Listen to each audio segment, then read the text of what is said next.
Hello student, welcome to Equator Academy Dehradun. और हम लोग जो हैं इस वीडियो के थ्रू कुछ इंपॉर्टेंट वैदिक पीरियड के फैक्ट्स को करेंगे जो आपके यूके पीसीएस के एग्जाम में आ सकते हैं। तो सबसे पहला फैक्ट क्या है कि जो आपके ये आर्यंस थे, वैदिक पीरियड का जो ओरिजिनेटर माना जाता है वो किसको माना जाता है? आर्यंस को माना जाता है। तो जिस समय नॉर्थ इंडिया में आर्यंस ने वैदिक पीरियड का स्टैब्लिशमेंट किया, उस समय साउथ इंडिया में कौन सा कल्चर या संस्कृति चल रही थी? तो आपने बच्चों टिक करके आना है, उस समय द्रविडियन जो संस्कृति थी आपकी, वो नॉर्थ इंडिया में चल रही थी। ठीक है। देन थर्ड बीसी में अगर पूछा जाता है कि थर्ड बीसी में आपका कौन सा जो लैंग्वेज था या जो भाषा थी वो इस पूरे महाद्वीप में यूज की जाती थी, कॉन्टिनेंट में, तो प्राकृतिक जो लैंग्वेज थी वो थर्ड बीसी के आसपास यूज की जाती थी। इस क्वेश्चन को बच्चों इस तरीके से भी पूछा जा सकता है कि आपके थर्ड बीसी में सबसे ज्यादा कौन सी जो लैंग्वेज थी वो आपकी फेमस थी? तो आपने टिक करना है प्राकृतिक लैंग्वेज सबसे ज्यादा क्या थी? फेमस थी। देन हम लोग बात करें वेद की, तो चार वेदों के बारे में बताया गया है: ऋग्वेद, सामवेद, अथर्ववेद, यजुर्वेद। अगला क्वेश्चन ये आता है कि ऋग्वेद में कितने मंडल और कितने सूक्त हैं? हाउ मेनी मंडल्स एंड सूक्त?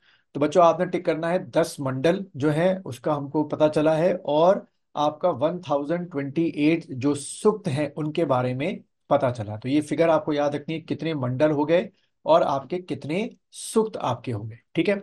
उसके बाद ये क्वेश्चन पूछा था कि जो आपके ये 10 मंडल हैं, इसमें से सबसे ओल्डेस्ट जो मंडल है आउट ऑफ द 10, सबसे ओल्डेस्ट मंडल कौन सा है? तो भाई आपने टिक करना है, सबसे ओल्डेस्ट मंडल जो है वो आपका दूसरा और सातवां जो मंडल है वो सबसे पुराना मंडल माना जाता है। ठीक है, ये आप टिक करेंगे।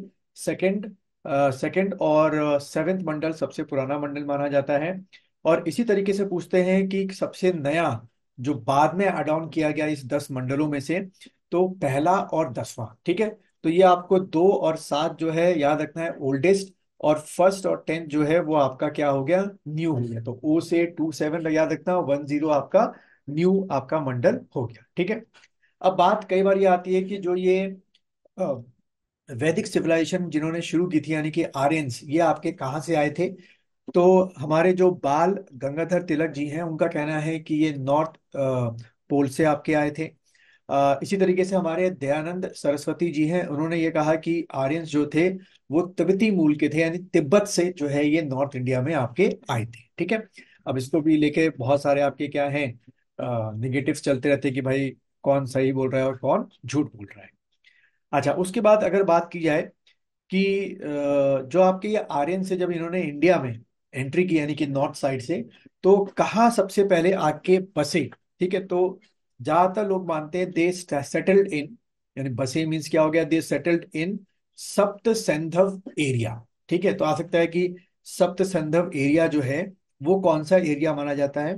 तो बच्चों सप्त सिंधव एरिया जो है, जैसे कि आपका जो रिवर्स हैं सिंधु, सतलुज, व्यास, चिनाब, रावी, झेलम, इन्हीं को क्या कहते थे? सप्त सिंधव एरिया जो है कहा जाता था, क्योंकि ये सबसे ज्यादा उस समय भी फर्टाइल था और आज भी फर्टाइल है।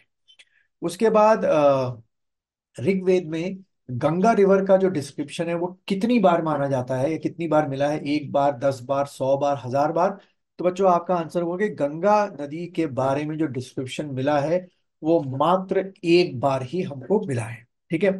इसका मतलब ये भी आप मान सकते हैं कि गंगा नदी के आसपास का जो एरिया था वो इतना हैबिटेट के लिए या रहने के लिए यूज नहीं किया जाता होगा। एक क्वेश्चन आता है कि यमुना नदी का डिस्क्रिप्शन ऋग्वेद में कितनी बार है? तो बच्चों आपने टिक करके आना है, 3 बार जो है यमुना नदी का डिस्क्रिप्शन जो है वो हमको मिलता है। उसके बाद एक इतिहास में बहुत बार पूछते हैं वैदिक पीरियड का कि जो दशराज वॉर हुई थी, एक तरफ कौन थे आपके राजा? सुदास। और एक तरफ जो है ग्रुप ऑफ 10 किंग थी, वो किस नदी के किनारे हुई थी? On the side of which river? तो आपने टिक करना है बच्चों, पौरुष्णी नदी के किनारे हुई थी। और फिर एक और फैक्ट आपके एग्जाम में आता है कि ऋग्वैदिक पीरियड में जो स्पाई आपके होते थे, ठीक है, डिटेक्टिव कह लो, स्पाई हो कह लो, उनको क्या कहा जाता था?